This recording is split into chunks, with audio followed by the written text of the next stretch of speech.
인사드렸습니다. 앞으로 오세요, 앞으로. 오늘은 이제 좀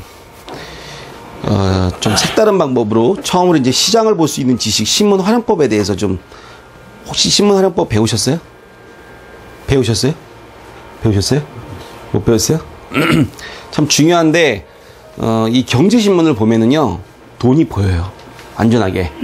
네, 그래서 이 경제신문을 보면서 6가지 경제 변수가 있거든요. 우리 동영상 그 오타에 들어가 보면은 경제 변수 따라서 주식, 채권, 부동산, 유가, 환율, 금리.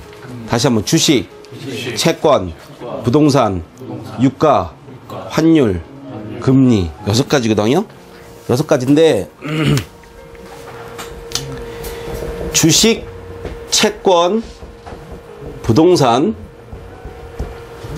유가, 환율, 금리. 이 6가지 경제 변수만 알면 돈의 흐름이 완전히 보입니다. 딴 거 볼 거 없어요. 뭐 보라고요? 주식, 그다음에 주식, 채권, 부동산, 유가, 환율, 금리. 이 6가지만 보면 돼요. 다른 거 볼 거 없어요. 뭐 정치면 뭐 사회면 다 볼 거 없고요. 딱 6가지만 보시면 되는데 이 6가지를 어떻게 보는 게 가장 좋은 거냐? 우리 인간의 뇌를 보게 되면, 우리 인간 뇌를 보면 우리는 이제 정보 처리 기능을 하는 이성과 그 다음에 감성 터치 있는 감성이 있죠.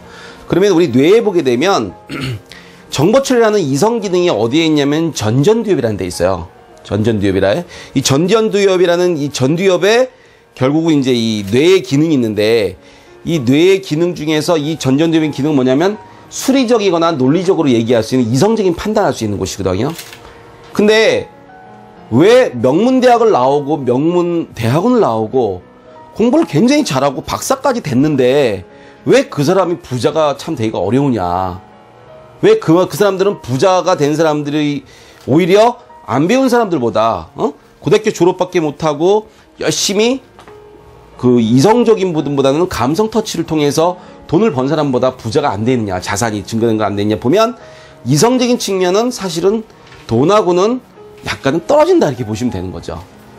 그러니까 뭐냐면은 이성적인 측면은 돈을 받쳐줄 수 있는 어떤 하나의 기본적인 베이직은 하지만 머리가 뛰어나다고 해서 그 사람이 능력이 있다고 해서 절대 부자가 될 수는 없다는 거예요. 그러면은 물론 그게 베이직이 돼야죠. 왜냐면 사람은 어느 정도 배워야 되니까. 그래서 이성과 감성이 같이 가야 되는데 부자가 되는 어떤 동물적인 감각, 우리가 그걸 EQ라고 얘기하는데, 이 의식이라고 하죠, 의식. 이 의식이라는 것이 높아지면서 그 사람이 갖고 있는 영적인 상태가 높아지게 되면 그 사람이 갖고 있는 감성이 발달하게 돼요. 감성을. 그래서 많이 울고 많이 웃고 즐거워하고 이 감성 자체를 좀 나름대로 쓸 필요가 있습니다. 왜냐면 그 감성이 발달되면 발달될수록 결국 돈하고의 지수하고도 연관이 되진다는 거죠. 사람이 메말라지면 메말라질수록 영성 자체가 죽어버리거든요. 그러니까 사람은 감성적으로 살아야 된다는, 감성적으로 어느 정도는. 그래야지 돈이라는 것이 따라온다. 그 감성적인 터치하는 기능인 분이 뇌의 기능에서 어디냐면 변연계라는 부분이에요. 변연계. 그래서 부동산이나 주식이나 어떤 투자로 가는 어떤 재반적인 흐름을 보게 되면 사람의 동물적인 감각, 소위 말하는 의식이라고 그러죠. 그 의식 자체가 높아지게 되면 높아질수록 돈의 가치가 따라온다는 거죠. 그러면은 이 돈이라는 지수, 돈이라는 지수 자체, 부자 되는 지수는 세상 살면서 나오는 지수다. 이게 학문으로 나온 지수가 아니다. 경험치에서 나오는 거고 세상 살면서 나오는 지수다. 그러니까 변연계는 그냥 만들어지는 것이 아니라 오랜 세월을 통해서 학습을 통해서 만들어지는 거기 때문에 이 학습이 너무너무 중요하다고 보는 거죠. 결국은. 그래서 우리가 이 시장을 보는 지식 중에서 가장 중요한 부분이 뭐냐면 wisdom. 이 wisdom 지혜라는 거죠.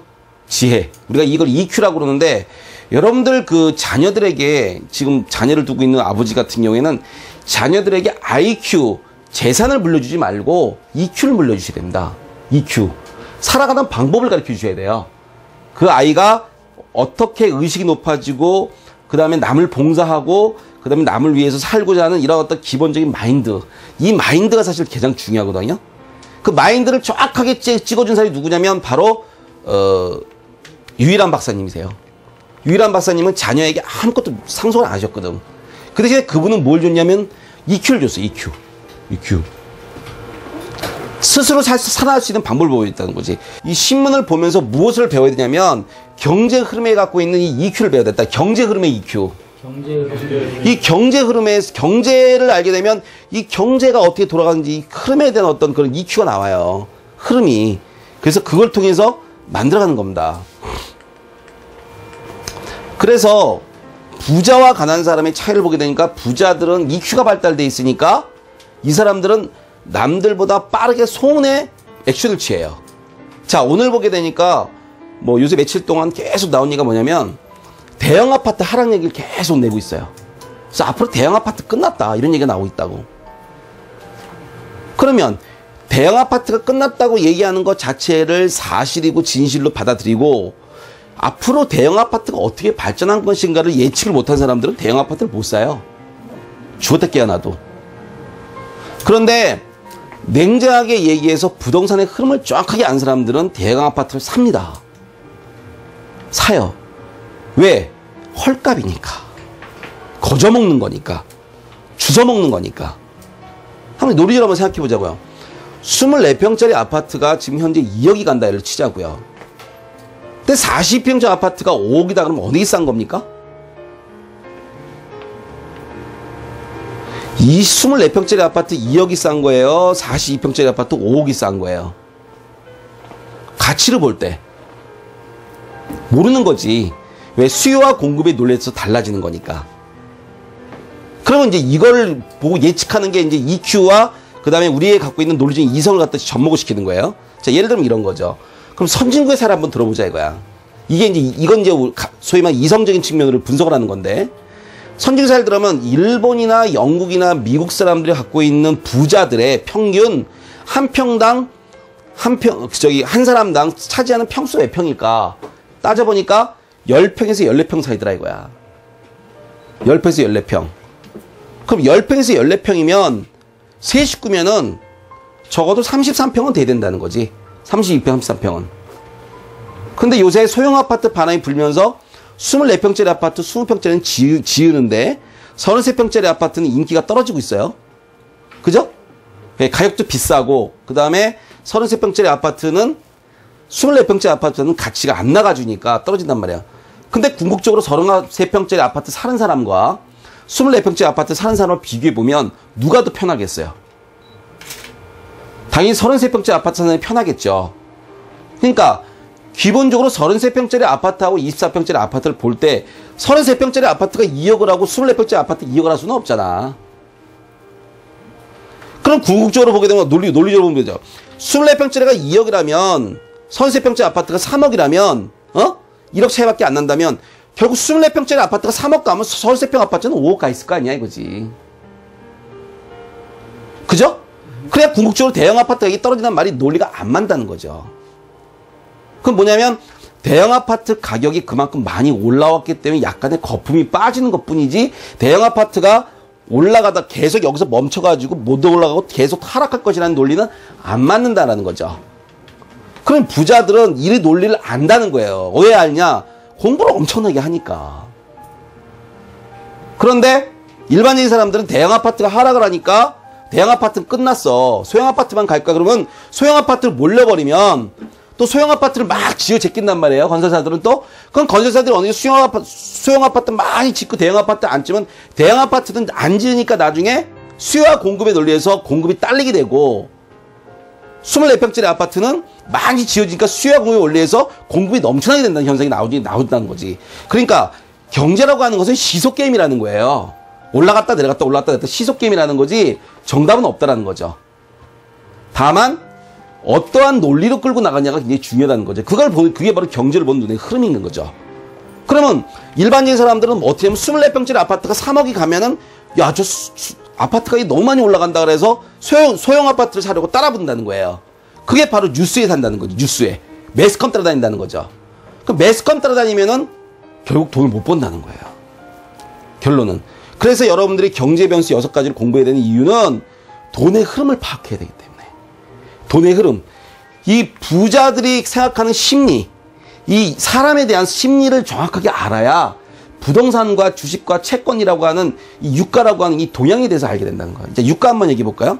유가가 200불, 300불까지 천정부에 계속 올라갈 수 있을 것인가? 그건 불가능한 얘기야. 왜 불가능한 얘기냐면 사람들이 적정하게 유가를 지불할 수 있는 금액대가 있어요. 내가 어느 정도까지는 지불을 하겠다. 옛날에요. 유가 100불 넘어가면 난리 났습니다. 지금 100불 넘어가도 눈 깜짝 안 해나. 그게 왜 그러냐면은 화폐 가치가 떨어졌기 때문에 그런 거야. 뭐가 들었다고? 화폐 가치가 떨어졌기 때문에. 화폐 가치가 떨어졌기 때문에 유가가 100불을 올라가도 결국 사람들이 갖고 있는 이런 거죠. 200만원, 평균적으로 200만원씩 받던 셀러리맨들이 300만원을 올라가니까 유가도 80불에서 120불로 올라가도 정상으로 본다는 거예요. 쉽게 얘기하면. 그만큼 200만원어치의 가치가 300만원의 가치로 떨어졌다는 거지. 화폐 가치가. 그러니까 화폐 가치가 떨어졌기 때문에 결국 유가 자체가 올라가도 거기를 견딜 수 있는 능력이 생긴다는 거죠. 옛날에 현대차가 3천만 원 하면은 상상이 안 되는 거 돈이었지. 옛날 자동차가 제가 대학교 졸업하고 처음에 엑센트를 샀는데 그때 800만 원이었어요. 엑센트가 1.5짜리가. 지금 얼마예요? 1.5짜리 소형이? 한 1,800만, 2천만 하잖아. 거의 더블 이상 올라갔잖아요. 그만큼 화폐 가치가 떨어진 거죠. 화폐 가치가. 과거에 1,000만 원인 게 지금 2천만 원으로 화폐 가치 떨어진 거죠. 화폐 가치가 떨어졌기 때문에 물가가 올라간 것 뿐이에요.